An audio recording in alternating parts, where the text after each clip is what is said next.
Quel incident? Non, rien, t'occupe. Par contre, voilà, toi qui cherchais des gens rétro, il y en a là-bas. Ouais, je sais pas, le vendeur a l'air un peu louche quand même. Écoutez, je suis un vendeur parfaitement normal, regardez mon étage, je fais plein de choix. Et comme vous êtes mon premier client, je vous le donne.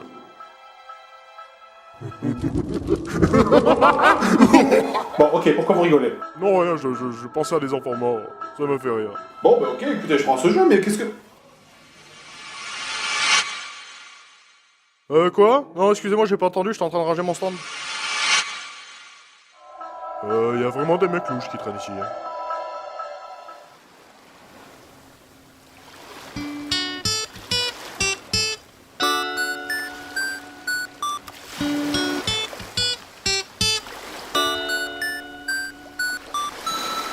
Un, deux, trois, quatre.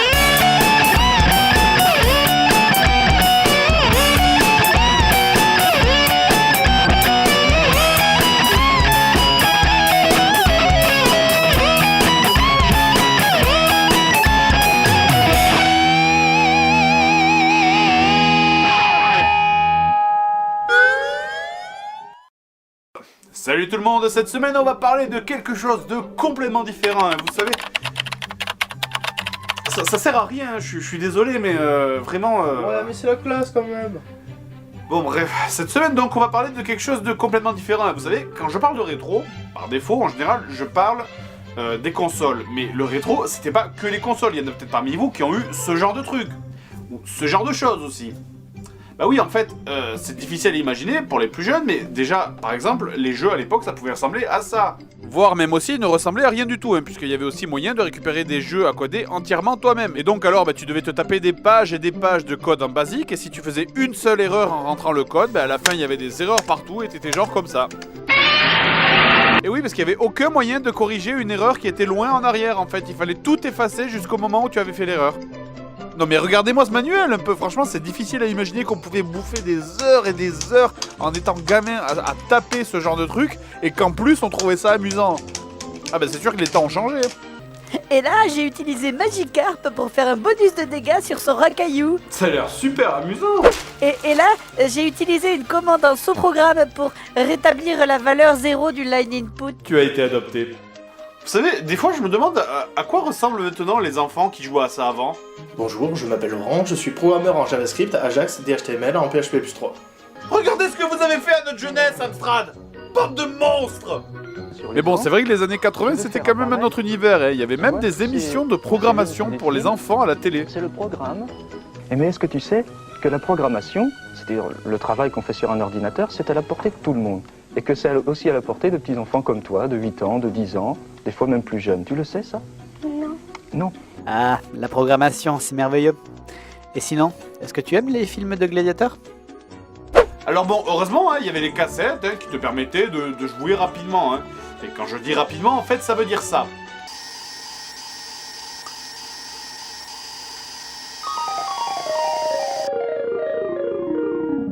Arrête de faire ça, tu vas la péter. Enfin, rapidement, dans 8-10 minutes, quoi. Hein. Parce que, oui, quand vous plaignez des temps de chargement, regardez ce que c'était un vrai temps de chargement à l'époque. Enfin bref, aujourd'hui, je vais vous parler d'une des bouses les plus atomiques de l'Amstrad, Airwolf.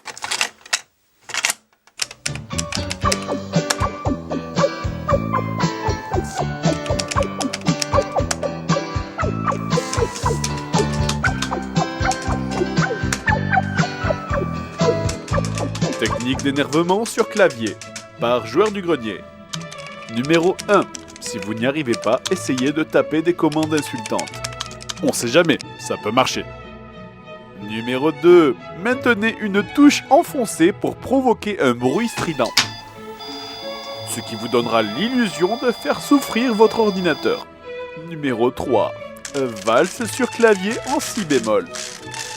Mais si vous voulez éviter ça, lisez juste le putain de manuel. Bon, ben en attendant que ça charge, hein, on a le temps de parler d'autre chose. Donc on va parler du jeunesse. Alors nous, Airwolf, en France, on le connaît sous un autre nom. Et là je ne dis rien, la musique va de suite vous le rappeler.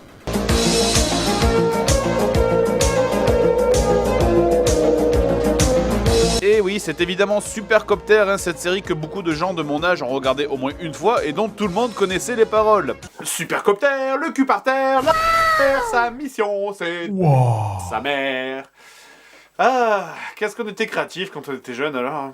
Donc Airwolf, sorti en 88 aux États-Unis. Alors bon, c'est un Top Gun-like, hein, comme il en existe des centaines sur NES. Il est pas mauvais à proprement parler, mais franchement, c'est triste comme un frigo vide ce jeu.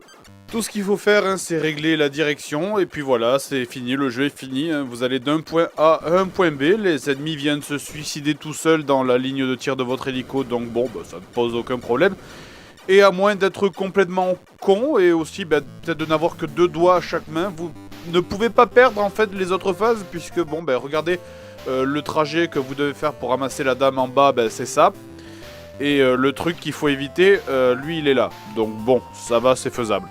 Alors bon, toutes les missions sont les mêmes, mais ne vous inquiétez pas, vous aurez pas le temps de vous ennuyer, vu que ce jeu, il se finit en 10 minutes. Il y a 5 missions. Chaque mission se finit en 2 minutes, montre en main, sans déconner. Alors franchement, à 500 francs le jeu neuf, hein, vous faites un petit calcul, le jeu vous coûte 50 francs la minute. Non mais quitte à payer du 50 francs la minute, autant les dépenser pour quelque chose de plus intéressant, hein, si vous voyez ce que je veux dire. Comme par exemple... louer un lit qui grince. Pourquoi j'ai fait ça? Alors numéro 2, je vais vous parler de Airwolf 2, sorti sur Amstrad. Alors... pourquoi je vous parle du 2 avant le 1? C'est parce qu'en fait, le 2 est légèrement meilleur que le 1 et je garde le meilleur pour la fin. Alors donc ce jeu, c'est un shoot'em up extrêmement classique et franchement pas beau d'ailleurs, hein, pour les capacités d'une Amstrad, on dirait un jeu qui a été fait sur ZX Spectrum. Donc on contrôle encore une fois Supercopter qui, d'après la description du jeu, donc a été envoyé dans l'espace. Hein, oui, pourquoi pas, sauf que bon, a priori, si t'envoies un hélicoptère dans l'espace, non seulement ça vole pas, mais en plus le pilote meurt, hein. Bref, on se contente d'avancer en pétant ce qui vient et en évitant les obstacles. Alors, c'est pas terrible, mais par contre, le jeu, je lui mets une mention spéciale pour la musique, qui, elle, est géniale, quoi. C'est super bizarre d'avoir une super musique dans un jeu qui lui, est tout pourri, quoi. Ah, ça te met dans l'ambiance, hein, on dirait un truc super héroïque. Supercopter, hélicoptère, tu sauves la Terre et l'univers, tu nous rends fiers et fais la guerre contre tes horribles adversaires. Supercopter, chanté par Bernard Minet, bientôt disponible. Par contre, c'est dommage parce qu'ils t'ont mis les musiques de fou sur les passages de merde. Du coup, c'est aussi pertinent que d'avoir des musiques épiques dans un ascenseur. Enfin bref, Airwolf sur NES et Airwolf 2 sur Amstrad, c'était bon, finalement des jeux pas terribles, mais c'était quand même des jeux que tu pouvais faire en gardant ta santé mentale. Parce qu'avant ça, il y a eu un autre Airwolf. Airwolf, premier du nom, sorti en 85 pour l'Amstrad CPC 464, aussi produit par Elite, la même boîte qui, je vous rappelle, a fait Dragon Slayer. Alors, pour résumer un peu ce jeu, je dirais que si Hitler était devenu développeur de jeux vidéo, il aurait participé à la création de ce jeu. Hein. C'est un peu un best-of de tous les défauts de jeux qui existent en fait. D'abord, la musique, c'est le thème de Supercopter, vous allez l'écouter jusqu'à l'écœurement le plus total, et comme pour toutes les musiques qui vous gonflent, vous allez passer par toutes les étapes. D'abord, l'étape numéro 1, ça te fatigue. Après, l'étape numéro 2, tu détestes cette musique, mais tu sais pas pourquoi, tu te mets à la chanter. Et enfin, étape numéro 3, tu la chantes, mais tu remplaces toutes les paroles par des insultes. Supercopter de merde, putain de merde. Alors oui, hein, quand même, il y a un bouton pour arrêter la musique, mais ça dure seulement une vie. À chaque fois que tu crèves, tu dois de nouveau appuyer sur le bouton pour couper la musique. Mais vu que dans ce jeu, tu meurs toutes les 5 secondes, t'es en permanence en train d'appuyer dessus. Je vous jure, avant cette vidéo, j'adorais la musique de Supercopter, maintenant je dis juste ta gueule. Bon, donc le jeu en lui-même consiste à diriger son hélicoptère dans une caverne à travers les différents tableaux afin de récupérer ces points blancs qu'on voit là. Alors, une fois pour toutes, messieurs les concepteurs de jeux, je ne suis pas expert militaire, mais je pense que quand un ennemi se cache dans une caverne, on n'envoie pas les hélicos. Déjà, le premier truc qui te saoule quand tu commences ce jeu, c'est le gameplay. Bon, je veux dire, contrairement à d'autres jeux du même genre, en fait, ici, il y a un effet de gravité, ce qui fait que si jamais tu relâches ton joystick, ton hélicoptère retombe. Donc ça veut dire que tout le long du jeu, en permanence, t'es obligé de compenser en donnant des petits coups légers vers le haut afin de faire remonter ton engin pour pas qu'il heurte le sol. Et c'est vraiment ça qui va vous pourrir la vie tout le long du jeu. Ben, tenez, prenez ces barres bleues, là, par exemple. Pour passer ces barres, il faut les péter en tirant dessus. Et évidemment, hein, c'est pas genre vous tapez 5 fois dessus et elles disparaissent. Hein. Il faut les détruire pixel par pixel. Et maintenant, imaginez à quel point c'est chiant quand il reste qu'un seul pixel avec votre hélico qui monte et qui descend en permanence. C'est comme faire du tir à l'arc sur un putain de trampoline. Allez. Oh, mon mon Dieu! Ah! Et en plus, sérieux, vous avez vu que des fois ça tire vite et des fois non. Eh ben, c'est parce qu'en fait, tu ne peux tirer dans ce jeu qu'une balle à la fois. Il faut attendre que la balle tirée par ton hélico sorte de l'écran ou heurte un mur afin d'en tirer une autre. C'est pour ça que quand je rate la cible, il faut attendre que la balle aille tout au fond de l'écran pour tirer la suivante. Et évidemment, s'il te reste un seul pixel, tu peux pas passer, ça te bouffe toute ta vie en un coup. Ah oui, j'avais oublié de le dire, mais il y a bien une barre de vie, c'est ça en bas. Mais sérieusement, ça pourrait autant être un crétin qui danse que ça serait pareil, tellement qu'à ça sert à rien. Vous savez, sur beaucoup de jeux, quand vous prenez des dégâts, il y a un petit temps d'invincibilité où votre perso clignote. Là, rien du tout. Là, quand tu touches un mur, ta vie se fait aspirer en moins d'une seconde. Sérieux, et dans ce jeu, mais t'es en permanence en train de te cogner sur les murs. Regarde ton hélico, il fait la taille de la caverne, franchement. Même d'un écran sur l'autre, même quand tout va bien, le jeu te fait des surprises. Genre ici, par exemple, tu descends d'un écran, tout va bien, et hop, en dessous, à la fin du scrolling, bam, t'es dans le mur, et tu crèves. Pareil ici, tu évites le mur, tu vas pour monter, et oh, en fait non, au changement d'écran, t'es mort. Y a pas de continuité entre les écrans. Vraiment, les mecs qui ont fait ça, ils devaient vraiment tenir une couche. Non mais sérieusement, vous avez déjà réussi à programmer un jeu en tenant une couche? Sérieusement, je vous jure que je déteste la maniabilité de ce jeu.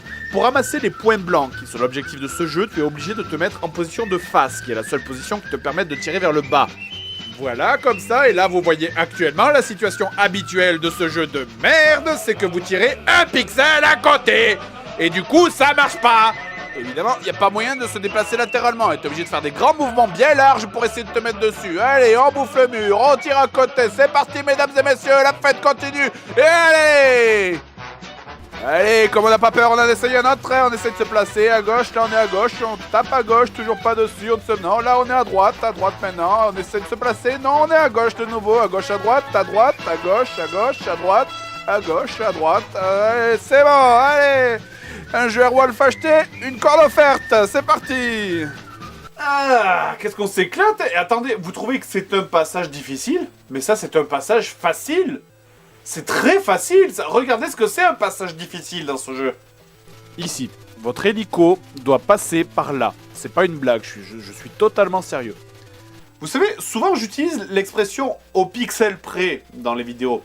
À tort. Mais là, c'est littéral. C'est ça, le pixel près. Le vrai pixel près. Ici, il n'y a absolument pas de marge. Absence totale de marge d'erreur. Pour passer cet endroit, il faut être collé pixel à cette espèce de machin qui flotte. Et ensuite, il faut, comme toujours, compenser en permanence vers le haut pour ne pas heurter le sol, parce que votre hélico continue à descendre, évidemment.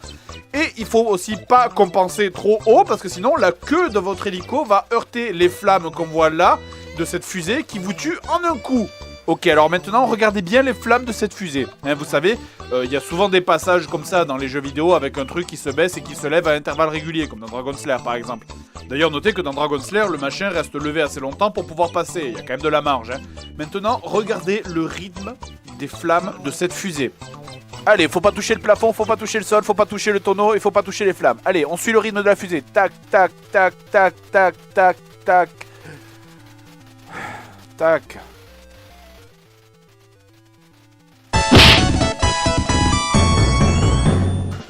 Qu'est-ce que vous avez fumé? Mais comment? Mais regarde le rythme des flammes, enfin. Mais ils me prennent pour qui, là? Putain, pour Naruto? Et puis aussi, mais qu'est-ce qu'une putain de fusée fout dans une caverne? Allez, vas-y, Queen, souffre, espèce de truc! La seule fois où je suis passé, c'était de la chance, rien d'autre que de la chance. Regardez ça, je zoome à mort sur la vidéo pour vous faire comprendre le délire absolu de ce passage. Regardez la photo finish. Il y a un pixel de marge. Vous réalisez quand même à quel point un pixel, c'est petit, hein? Là, les pales de ton hélico touchent le pixel du toit et le bas est à un pixel du truc qui flotte. C'est ridicule, en plus... C'était la première fois que j'arrivais à passer, résultat, après, qu'est-ce que j'ai fait? Putain, je suis passé! Merde, je fais quoi? Ah!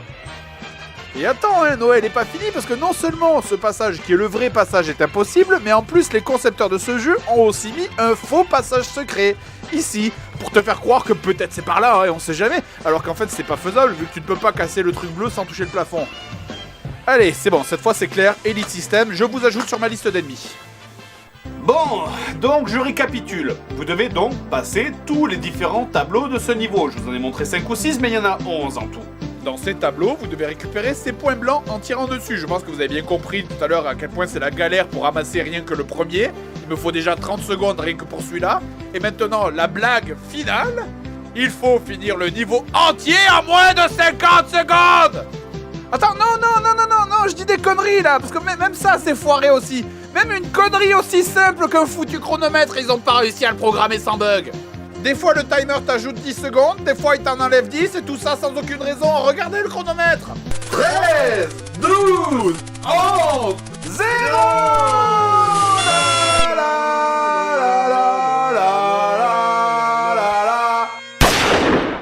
Non, franchement, je suis désolé, mais non, là, j'y arrive pas, je peux pas. Ce jeu, il y a 11 tableaux seulement. Et pourtant, il y a 4 erreurs par tableau, c'est incroyable. Même en faisant exprès, tu peux pas mettre autant de bugs dans un jeu comme ça.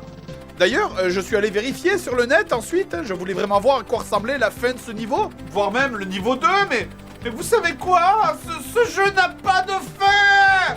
Quand vous arrivez à la dernière salle du niveau, le jeu se freeze et plante, c'est systématique. Le jeu crash dès que vous arrivez dans la dernière salle. C'est incroyable, c'est comme s'il y avait une force supérieure qui t'empêchait de finir ce jeu.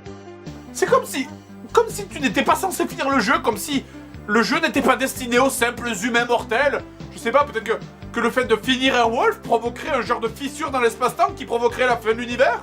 J'y arrive. Oh, J'y arrive.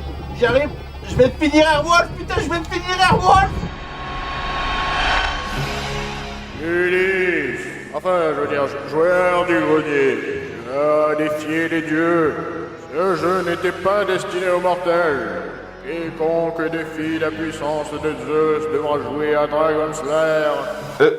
Je l'ai fait il y a 2 mois. Tortue Ninja. Oh, celui-là, ça fait longtemps, tiens. Arcastle. Ah, celui-là, je l'ai fini. Bordel, mais t'as vraiment une vie de merde.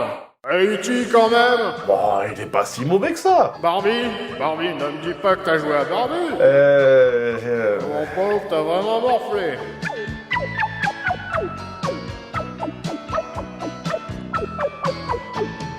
Un pour tous et tous pour un, lorsque l'on est mousquetaire.